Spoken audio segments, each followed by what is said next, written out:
This video is brought to you by the IP2 Podcast.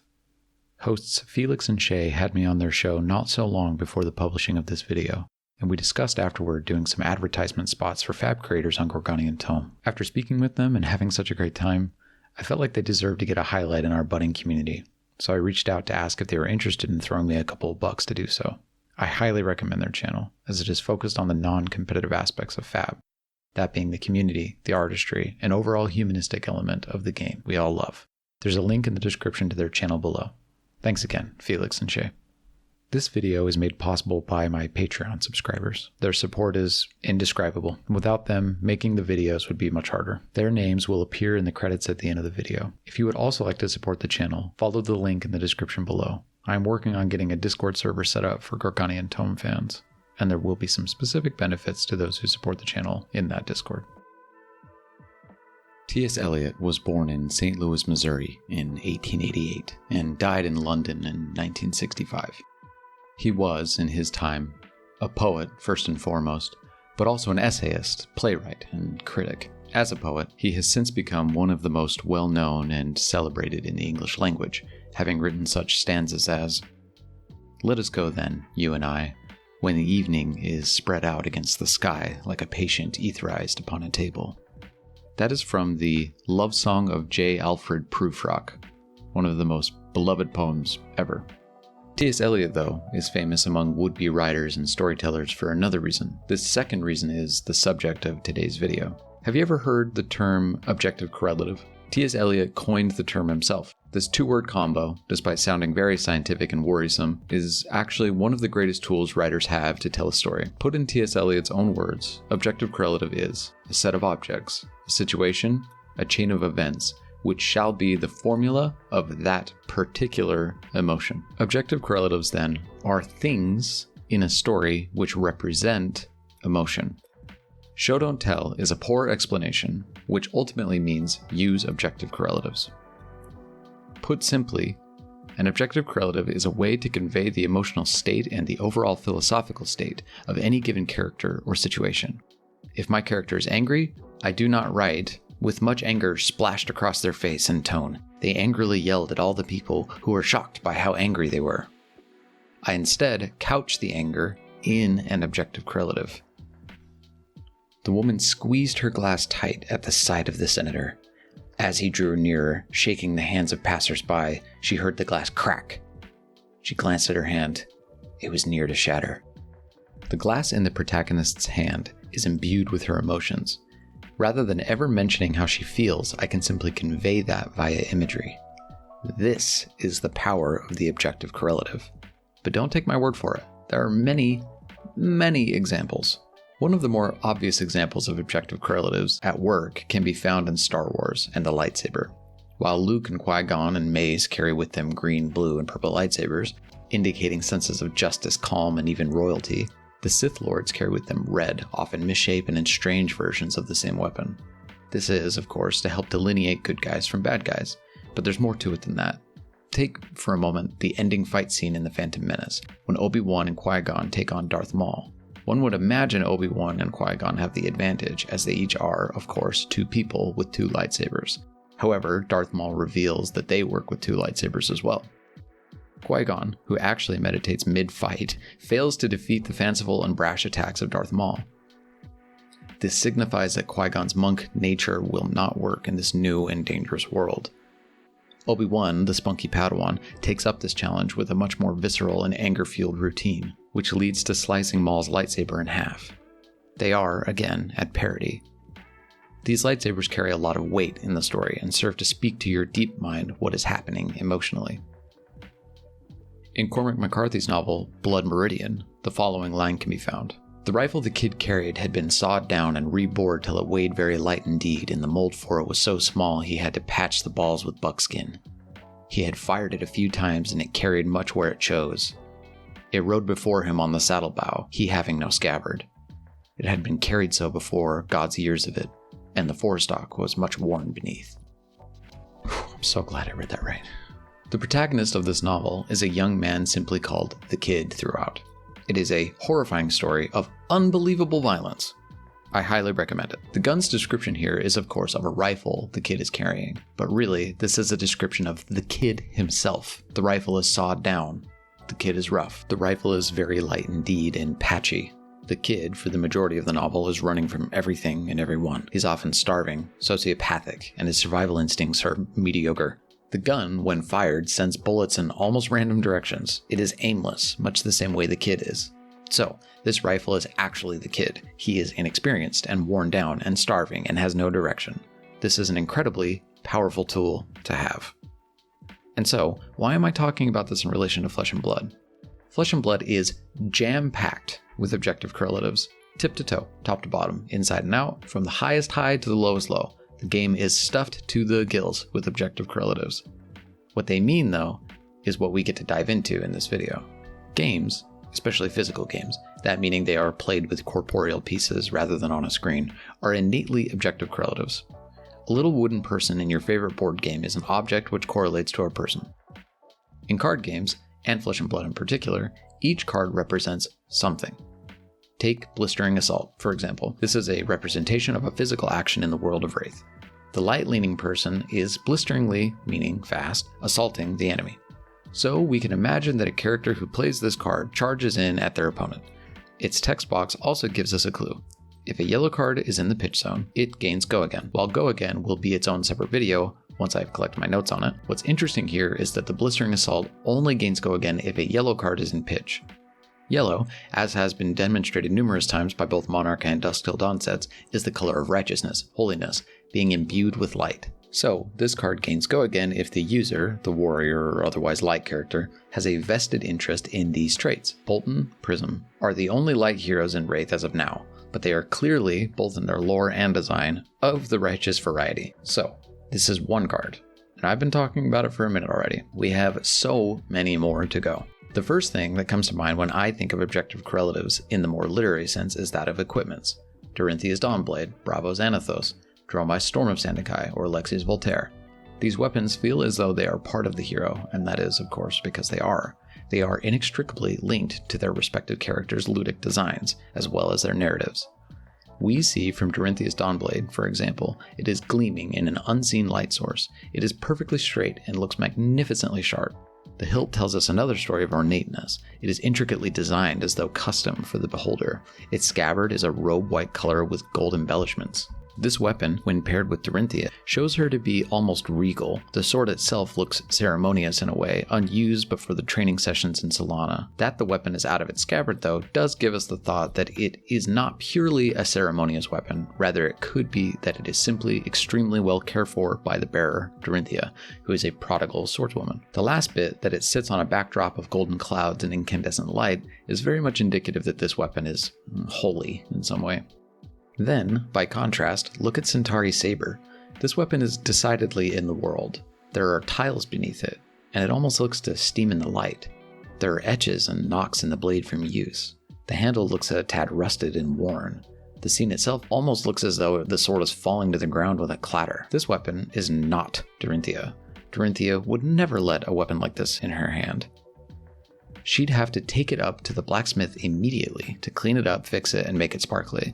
So is the way of the master swordswoman. If then we see Dorinthia at the table break out her Centauri sabers, what does that say about this Dorinthia?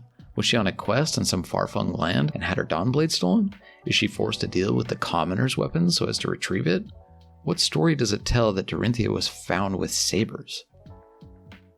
Onward though, we have something like Scale Peeler, a weapon which, while meant to be a sort of precision blade for the assassins, looks anything but.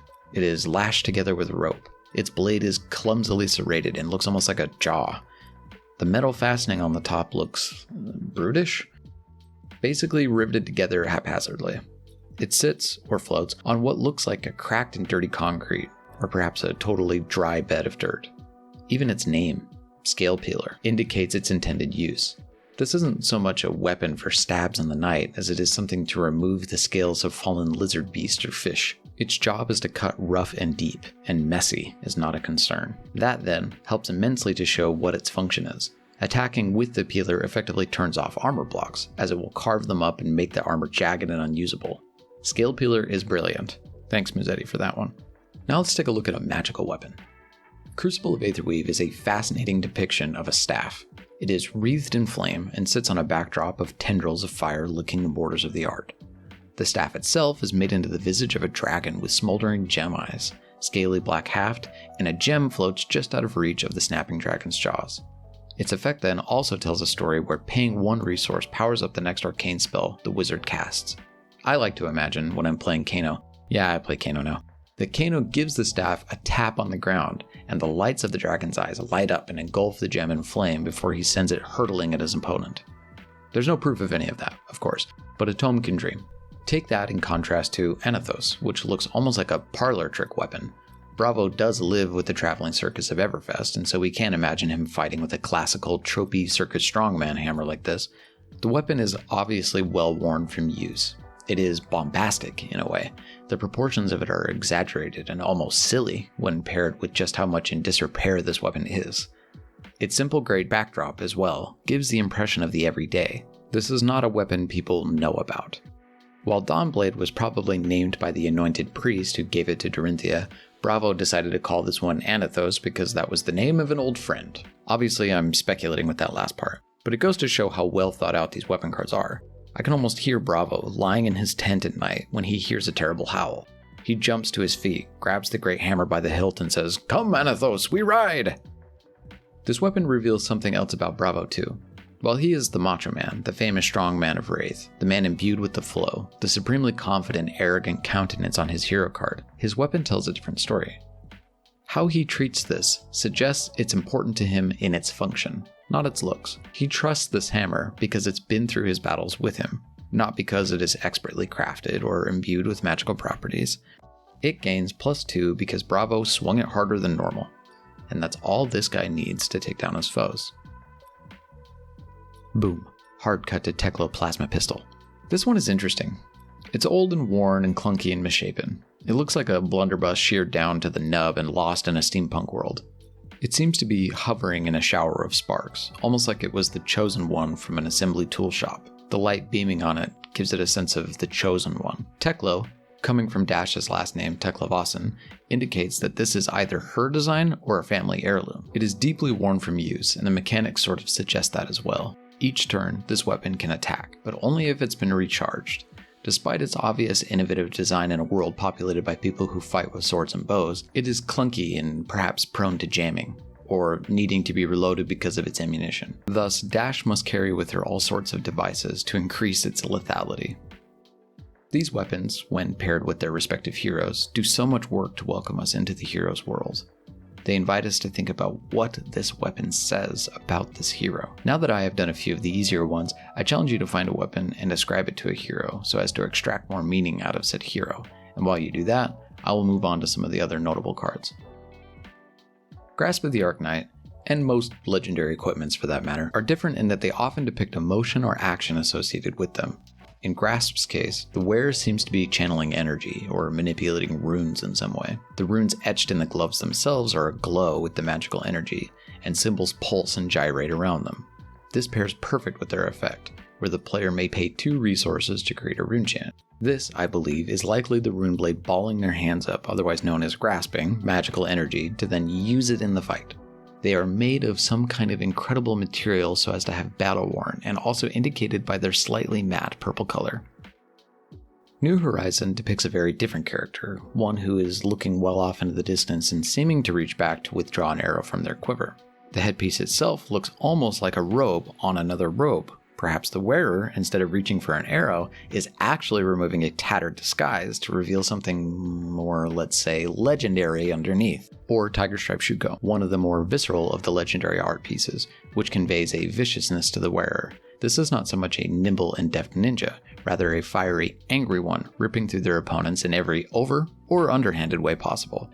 They are a flashy glove, though perhaps not particularly practical. In a way, they look like a second weapon rather than a piece to block with, and that description is imbued in the effect well. Then we have something like Phantasmal Footsteps, a dainty, floaty, elegant footpiece. This leg equipment indicates that the wearer dances on illusions in the fight and may use them to skirt around their opponent. They can even perhaps conjure illusions to help on defense, so long as the attacks are not so overwhelming so as to shatter their existence entirely, as, of course, the beautiful ethereal shoes are, too, an illusion. I bet brutes thought I was going to leave them out. Rest assured, I saved my favorite brute equipment for last. Scowling Flesh Bag. First, the name. Wow, great name. Proud of you. This magnificent monstrosity of a helmet is relatively straightforward, I think. It's a mass of twisted bones and ivory covered in the slag of flayed meat from dead things. Blood seeps from it and lands on the fur pauldrons of the brute. What I know about me, and this is just me, if I were running at a foe from a distance and came up upon them wearing a sadistic, almost comically violent crown of meat, I might forget which attack to do right at that moment. This equipment's Intimidate is a home run half-court shot, 5 out of 5 penalties in a row score from flavor design standpoint. You know exactly what it does in the world of Wraith upon first reading. But, as this is a game, an objective correlative is only as good as the feeling it evokes via play. Sure, it's fun to imagine Reinar wearing the crown of Viscera, or perhaps we lovingly imagine Oldhim wearing a pretty green dress while he crumps his way across Aria. But what's paramount is how you feel while playing with your equipment. See, a game story is innately second person. And while I want to save the deep dive on that subject for a later video, it's important to note that even if Bolton is an extension of your personality in the world, a game's narrative's quality is ultimately decided on by its second person nature. How then do these objective correlatives make the player feel? In my opinion, the weapons and equipment do well to serve the player's narrative on a number of fronts. The skill expression that players have with their equipment is but one very important aspect of how these objects correlate to the player. The way an Oldhim blocks with a stalagmite is immediately indicative of their experience with the hero. How and when a Viserai player uses their Spellbound Creepers is a clear indication of what they understand that equipment's abilities to be. Beyond that, though, there's the ways and lengths with which devoted Flesh and Blood players will go to customize their objective correlatives. These art commissions we'll seek out to make our favorite pieces ours, or more ours than not. We covet the shinier, more rare, more exclusive versions of our objective correlatives because we feel a loyalty to a hero who has brought us so much joy in play. I, personally, love the European language equipments. I collect them, in fact, albeit very slowly. To me, they resemble how much this game has grown in such a short time. They will eventually become an idiosyncratic artifact in the future. And since I've named myself an honorary member of Europe, I see them as a unifier of our community, a unity to be found in our innate division. The French Eye of Ophidia, the German Griff der Erznacht. These equipments were only for the speakers of these languages, only for the players who needed them here.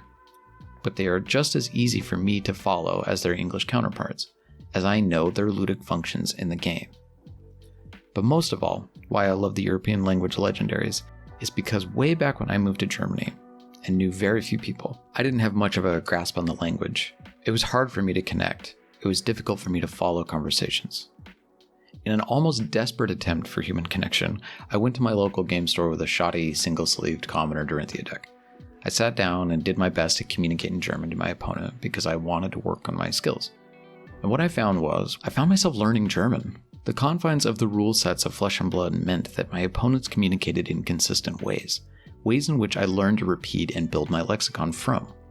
The game could be played totally silently, but the communication, even through a language barrier, is what makes this game great.